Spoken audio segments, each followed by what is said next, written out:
2025, the bike industry is struggling, as shown by this chart here. There's a threat of tariffs, very scary. If you just go back 5 years to 2020, supposedly it was struggling too, due to supply chain issues caused by something, I forget what exactly. Lots of potential problems when nearly everything you sell is dependent on manufacturing in East Asia. Not enough to move somewhere else, of course, but apparently it's still a big risk. I'm going to explain why I don't think the bike industry is actually in a crisis, and if it is, it's probably a good thing. So go ahead, hit that like and subscribe, and smash the bell notification. What do bike companies or bike brands even make?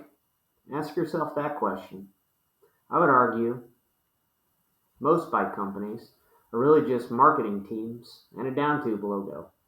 Nearly every bicycle frame in the world is made in only a small handful of factories, all in East Asia. Some sources are unclear, but I've seen as little as 3 factories, one in Taiwan, China, and Vietnam or Cambodia. Think about the components that actually matter on a bike. Shimano, SRAM, Fox, RockShox, Maxxis, Kenda, Raceface. These are all third-party suppliers. They seem to be doing okay.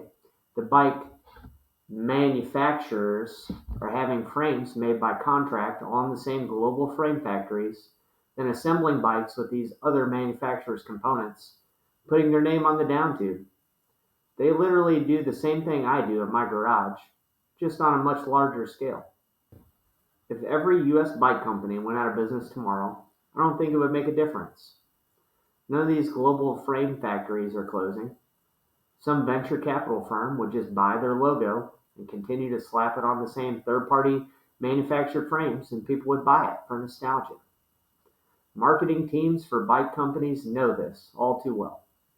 That's why Trek marketing materials show their bikes alongside barns in Wisconsin rather than the rice paddies of East Asia. They're playing under nostalgia and basically selling you an illusion. But Eric, what about the design and R&D? That's where the companies provide real value. Sure, maybe. But as soon as you develop something and send the design to Asia for manufacture, that design is out there to be copied and mass-produced for anybody. Intellectual property law is very weak in those countries, and intellectual property theft has long been chalked up to the cost of doing business in that part of the world. It wasn't always this way. Ross Perot predicted some of this when he was talking about NAFTA in the 1992 presidential debates and was laughed off the stage for it. In this clip here. You can move your factory south of the border, pay $1 an hour for labor, hire a young 25, that's assuming you've been in business for a long time, you've got a mature workforce. Pay $1 an hour for your labor, have no health care, that's the most expensive single element in making a car, have no environmental controls, no pollution controls, and no retirement, and you don't care about anything but making money, there will be a giant sucking sound going south. So if the people send me to Washington, the first thing I'll do is study that 2,000-page agreement and make sure it's a two-way street. I think we all know it ended up not being a two-way street. Let's hear what Google AI says caused the demise of the US bike industry. Failure to impose anti-dumping duties, aka tariffs. US bicycle manufacturers in the 1990s couldn't convince trade officials to impose anti-dumping duties on Chinese bicycle imports. This meant that imported bikes, particularly from China, could be sold at lower prices than those produced domestically, hindering the competitiveness of US manufacturers. As a result, mass-market bike manufacturers like Huffy, Murray, and Roadmaster closed their US factories in the 1990s. The US went from making approximately 9 million bikes per year to about 600,000 in a short period. Total collapse. When I was a kid in the 90s, my first mountain bike was a department store bike. It was American made in Tennessee. This isn't 100 years ago. Up until the 90s, many department store bikes were actually made in the US. High-end stuff often came from Europe or Japan. This is no longer the case.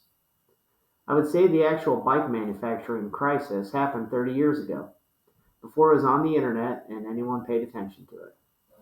Whatever crisis they're claiming now is another marketing gimmick, or maybe even some YouTuber like me just trying to get you to click on their video.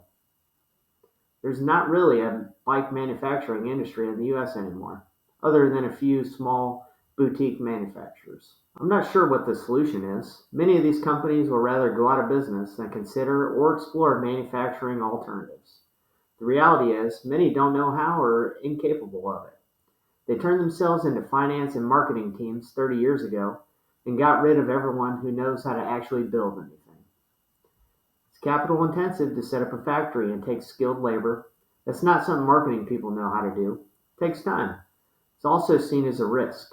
As fast as tariffs or global emergencies or things change, the conditions can have already changed again before establishing a factory can even be done, especially in a regulatory heavy environment like the US. Whatever the solution, if there even is one, I'm not too worried. They made bikes for over 125 years. Companies come and go. I expect 125 years from now they'll still be making bicycles in some shape or form. Am I wrong? Let me know down in the comments. Thanks for watching, and I'll see you guys out on the trail.